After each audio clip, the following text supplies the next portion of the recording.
Bonjour et bienvenue pour cette nouvelle édition d'En Bref.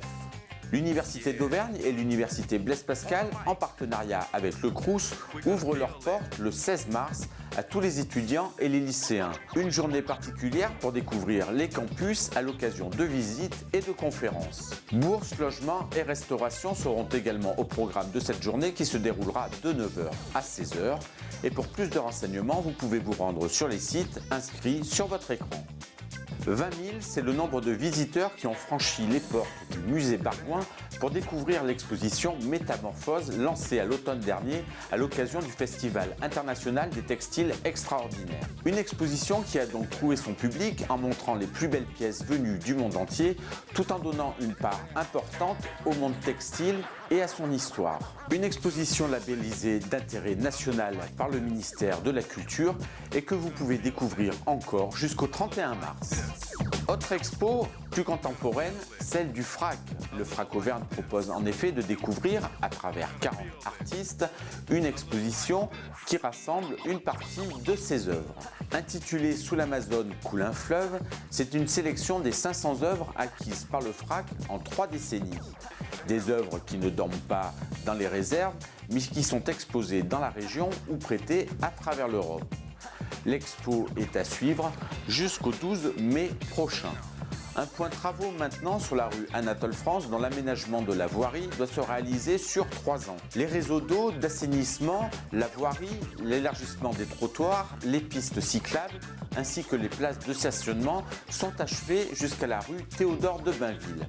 Le reste des travaux est en cours d'aménagement. L'aménagement qui est en vue et qui est en train de se réaliser, c'est exactement le copier-coller de ce qui est déjà réalisé. Copier-coller avec bien sûr des travaux de réseau importants, puisque vous avez pu remarquer que dans la première partie, il n'y a plus de poteaux, tous les réseaux sont enterrés, des candélabres nouveaux ont été mis en place, donc c'est exactement la copie conforme.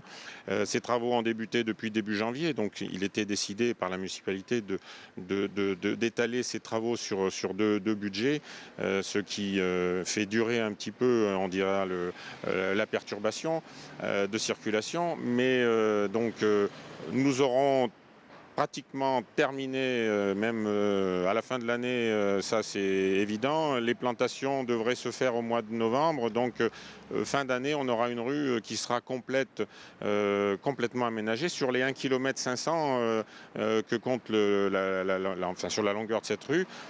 Donc fin d'année c'est terminé. Autre chantier qui avance à grands pas, celui de l'école Daniel Fousson. Le bâtiment, classé haute qualité environnementale, a été clos et couvert avant l'hiver. Et les tests d'étanchéité ont été effectués. Alors là, en termes de seconde œuvre, nous avons tous les lots techniques qui interviennent, à savoir les électriciens, tout ce qui est plomberie, chauffage, ventilation, tout ce qui est également plaquiste, isolation intérieure du bâtiment, et voilà, tout ce qui est lot technique et intervention secondaire.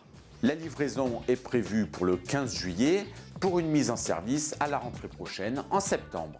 Clermont tout en rose, c'est une fois par an et c'est à l'occasion de la Clermontoise et c'est pour s'engager contre le cancer du sein. Cette année, c'est le dimanche 5 mai que l'épreuve aura lieu, mais c'est dès aujourd'hui que les inscriptions commencent auprès du Running Club. En 2012, elles étaient 7057 à participer à l'épreuve, permettant ainsi de récolter 73 000 € reversés aux associations locales de lutte contre le cancer. L'objectif cette année, 8000 participantes. Pour tout renseignement et inscription, rendez-vous sur le site www.laclermontoise.fr. Du 9 au 16 mars prochain, Clermont s'engage durant la semaine des droits des femmes, avec comme thème central la femme dans l'art, la culture, l'entreprise ou l'économie. C'est un vaste programme qui est proposé tout au long de la semaine, avec notamment des tables rondes, un partenariat avec la semaine de la poésie ou encore un défilé de motards. L'objectif, c'est pas forcément de faire ça pour les femmes, c'est plus de soulever des questions qui sont liées à l'égalité entre les hommes et les femmes. Et c'est de dire aujourd'hui que la culture, le monde économique et d'autres milieux laissent aujourd'hui pas la place aux femmes. Alors pas parce qu'elles ont une spécificité féminine, mais simplement parce qu'elles sont un peu plus de la moitié de la population et qu'à ce titre-là, elles ont le droit de pouvoir être visibles dans tous les domaines qui font la société au même titre que les hommes. C'est plus pour faire avancer des réflexions sur l'égalité que juste une semaine que pour les femmes.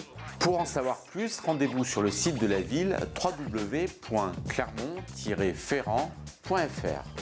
Pour les adeptes du hip-hop, rendez-vous le 9 mars à 20h30 à la Petite Copée avec Canaille Kikit, avec Triptyque, Dean Burbigo, Yves Giz et Bustaflex.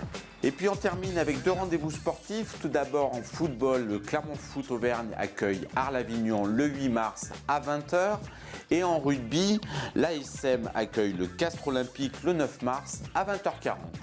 Voilà, c'est terminé pour cette semaine. Rendez-vous la semaine prochaine et d'ici là, soyez forts.